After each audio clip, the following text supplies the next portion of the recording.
All right, Coach will make a statement, and we'll take questions. Proud of the boys. First win in conference against a tough matchup zone that Coach Hunter's been playing for years, and it's just tough to dissect, especially with a young team. And to only have 12 turnovers and get a victory in the first conference game. Knew it wasn't going to be easy. I'm proud of the boys. Coach, you got Lester back playing now, so was he a little less aggravating for you coming up, rubbing on your shoulder and stuff? Not tonight. He was more aggravating tonight. That's why he's hugged me like 6 times since the game has ended. He kind of made a play, and I didn't like it, and he came over to that sideline with an attitude. Not good for him, but still playing great. That was just our little spat we made up, though. Hey, Coach, in the first half, you only had 5 turnovers. Alex had 6 assists. Your assist to turnover flipped from the last 3 games. What did you do, or what did your team do different than they did in the last 3 games? It was just game planning against that zone. They're one of the best teams in the country at turning you over with their length in that zone, playing passing lanes and kind of reading your eyes, and they do a really good job of that in the other games that they played. But we kind of kept them out of those situations and kind of put the ball in the right people's hands in the zone, and they made the right plays. Penny, as the game progressed, right here, Penny, you attacked the zone better. What was the difference? The ball movement seemed to be great. The assist totals, I think, represent that. But what was the difference in being able to attack the zone that Ron plays? Yeah, we actually looked at film at halftime because we take film, and we watched it at halftime and saw some areas where we could take advantage of, and we made the adjustments in the second half. Penny, DJ and Lester, back here. DJ and Lester both talked about family and gelling on and off the court. How important is that with the youth and inexperience for this team to be at the same level at all times on the floor? Yeah, it's very important because chemistry is everything with a young team, because usually when you get a young team, a #1 recruiting class, everybody wants to be the man. But this team is kind of gelled together and kind of working off of one another on and off the court, and we're going to need that moving forward because we are a young team. You talked about the youth also. I mean, obviously there's been the front court issues with Wiseman and all that. How have they been able to just stay focused, not get distracted by that situation? You know, I think we've done a good job of kind of not making it a focal point with us. Of course, they've read it in social media and things of that nature, and we're in the midst of it. We're in the storm. We were in the storm of it, but we never really talked about it a lot. We just kind of moved on, business as usual. Let's get to work and let's keep playing. And luckily for us, we were winning during those storms. Penny back here. Just kind of a question. During the schedule, you played a couple of players that you kind of watched grow up, from KJ to Chandler and also Antonio. How proud are you of these guys and their steel growth since you've seen them younger? Yeah, you know, 4 guys this year already: Darryl Brown, Antonio, and both Lawson brothers. I know those guys very well, and I know what they're going to bring to the table. And I knew KJ was capable of having a game like that tonight, and I knew he was going to play a bunch of minutes. Knew Coach Hunter was going to play him at home, and he's been a huge piece for them. But to see all 4 of those guys play on this level and how much they've grown, I'm very proud of to have coached them and seeing them doing well. Penny, you said on Saturday that it wasn't going to be easy. When you fall behind early, did you ever have an "I told you so" moment with the freshmen, as if it's going to be tough? Well, yeah. To me, in my mind, I'm like, okay, you got to expect that because the matchup zone, you can talk about it, you can prepare for it, but they got to go out there and execute.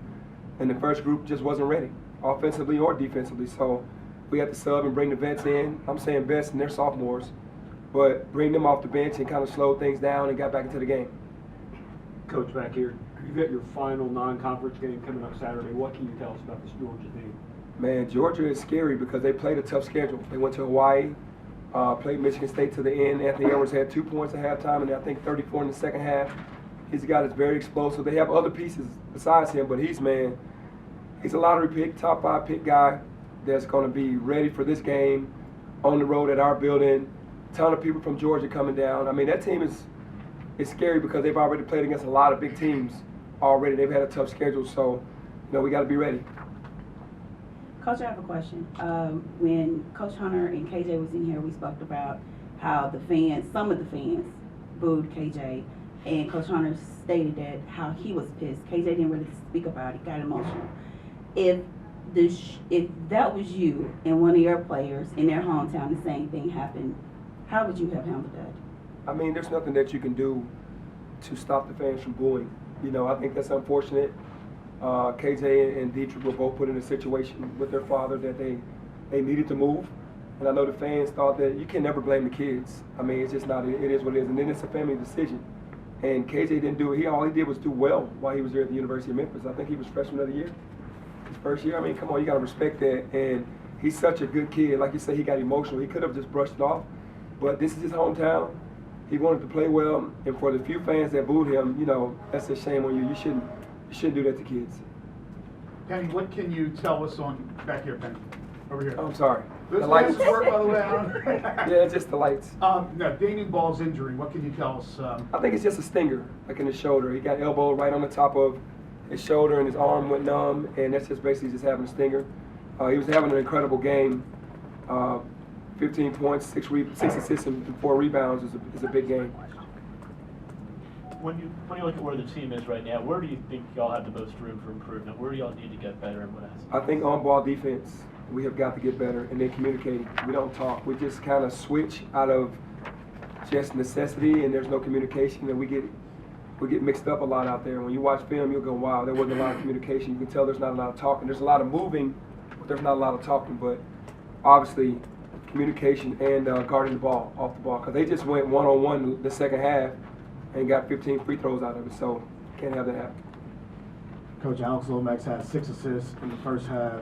He dropped some dimes in the first half. Do you see a lot of you and his playmaking ability when he drops dimes like that? Well, I'd like to take credit for that, but that's all Alex. I mean, obviously, I coached him since 6th grade, and I've been trying to get into his head on how to, you know, dissect the floor and where his passes are going to come from, but that's all him. You know, he's growing up, he's seeing the game is slowing down, and he's making the right decisions. Coach, you made an emphasis about rebounds and turnovers all season. Were you satisfied with your team's rebounding effort and controlling the turnovers? I'm very satisfied because I think that early in the season we were ranked really high as one of the worst defensive rebounding teams, and now like the last 3 or 4 games we've out-rebounded the other team. So, I mean, I'm very proud of that. And then to cut the turnovers down to 12. I mean, you want to, you know, you're going to have between 8 and 12. That's going to happen with the way that we play. If we can keep it around there, we're going to be very successful in this league. Coach, what's the next step for your defense? I mean, you're leading the nation in effective field goal percentage, forcing a lot of turnovers, blocking a lot of shots. What's sort of the next step on the defensive side? I think what we want as a staff is to really be aggressive on the catch, to push the catch out as far as we can, and then contain. Keep that ball in front of you, man. We don't want to create triggers. As guys blowing past us and bringing another guy up. I think Precious got his 3rd foul, and we had to take him out because our guards are getting blown around. You can't have that. When you watch all the great teams that have won, those guards can guard the bounce, and they're not going to get blown around. So that's the next step for us. Any other questions? Last Right one. here. Right here.